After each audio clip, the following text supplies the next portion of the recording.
Hello everyone, आज की video में हम लोग डिफरेंस देखेंगे सेकंड फॉर्म ऑफ वर्ब जिसको हम simple past form of verb भी कहते हैं और V2 भी कहते हैं। और इसका डिफरेंस हम देखेंगे थर्ड फॉर्म ऑफ वर्ब जिसको हम पास्ट पार्टिसिपल भी कहते हैं और V3 भी कहते हैं। ठीक है, यानी V2 और V3 के दरम्यान में हम डिफरेंस देखेंगे और इनका यूज़ देखेंगे कि कैसे होता है। ठीक है, सबसे पहले मैं आपके सामने पढ़ के बताती हूँ कि हमें first we have to understand that there are two types of verbs. ठीक है, एक रेगुलर वर्ब्स होते हैं, एक इरेगुलर वर्ब्स होते हैं। सिंपल वर्ड्स में जो रेगुलर वर्ब्स होते हैं ना, उनकी सेकंड फॉर्म और थर्ड फॉर्म जिस तरह होती है, मिसाल के तौर पे वर्क है ना, work basic form of verb दिया हुआ है, रूट वर्ड है, तो इसकी सेकंड फॉर्म वर्कड हो जाएगा और थर्ड फॉर्म भी वर्कड ही होगा, सेम होगी। ठीक है, ये रेगुलर वर्ब्स कहलाते हैं। जबकि इरेगुलर वर्ब्स जो होते हैं ना, उसमें जैसे मैंने आगे एग्जांपल भी दी हुई है, मैं आपके सामने पढ़ने लगी हूँ, जो मैंने पर्पल मार्कर से लिखा है अभी।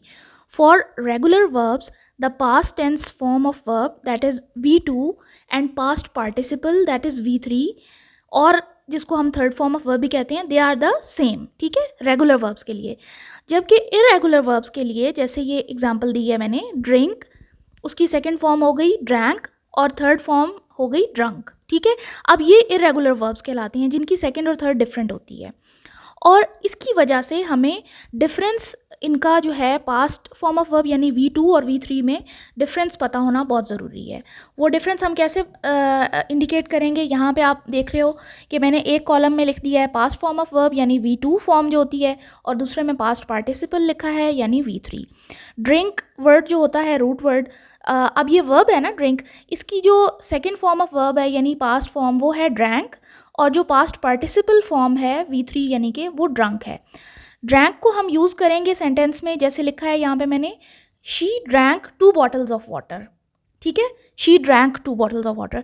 लेकिन जब ड्रंक आया है ना, पास्ट पार्टिसिपल फॉर्म जो है यानी कि थर्ड फॉर्म, इसमें हमेशा आपने याद रखना है कि इसके साथ इससे पहले या हैज़ आएगा या हैव आएगा या हैड आएगा। ठीक है, हैज़ तब आएगा जब आप प्रेजेंट परफेक्ट टेंस में बात कर रहे हैं, ही शी इट के साथ हैज़ आता है ना। ठीक है, she has drunk 2 bottles of water.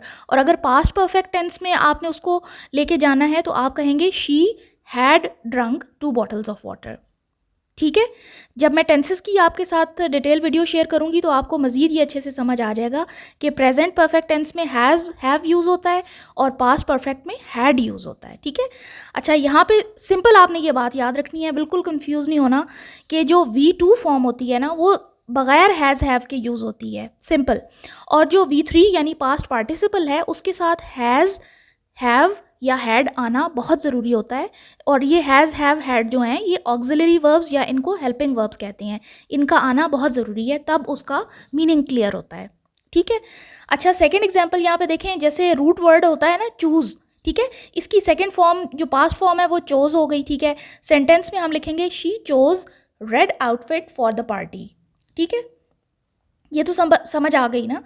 जबकि इसका पास्ट पार्टिसिपल में हम लिखेंगे शी हैज़ या हैड, जो भी आपने जिस सेंस में भी करना है, प्रेजेंट परफेक्ट में करना है, पास्ट में, she has chosen red outfit for the party. ठीक है, कभी भी ऐसा नहीं हो सकता कि हम हैज़ हैड हटा दें और यहाँ पे लिखें she chosen red outfit for the party, वो तो सेंस नहीं बनेगा।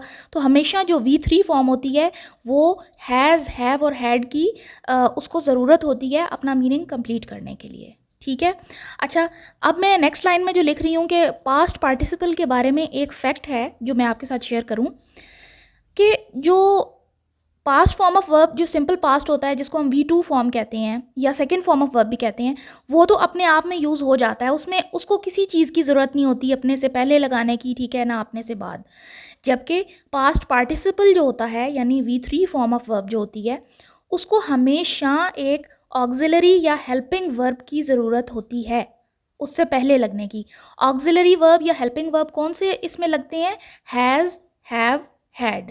ठीक है, डिपेंडिंग अपॉन कि किस टेंस में बात हो रही है, प्रेजेंट परफेक्ट में हो रही है या पास्ट परफेक्ट में। ठीक है, उस हिसाब से V3 फॉर्म यानी थर्ड फॉर्म ऑफ वर्ब से पहले हमेशा हैज़ हैव हैड में से कोई चीज़ लगती है। ठीक हो गया। अच्छा, आप लोगों को आई होप यहाँ तक समझ में आ गया होगा।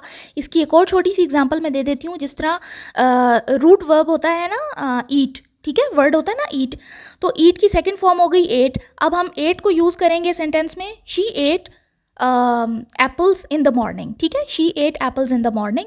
ठीक है, जबकि इसके पास्ट पार्टिसिपल में यानी V3 में हम कहेंगे she has eaten apples in the morning, she has eaten apples in the morning. I hope आप लोगों को वीडियो अच्छी लगी होगी। अगर वीडियो आपके लिए यूज़फुल साबित हुई है तो सब्सक्राइब कर लीजिए, वीडियो को लाइक करना नहीं भूलिएगा। नेक्स्ट वीडियो में फिर मिलते हैं। Take care of yourselves. अल्लाह हाफ़िज़।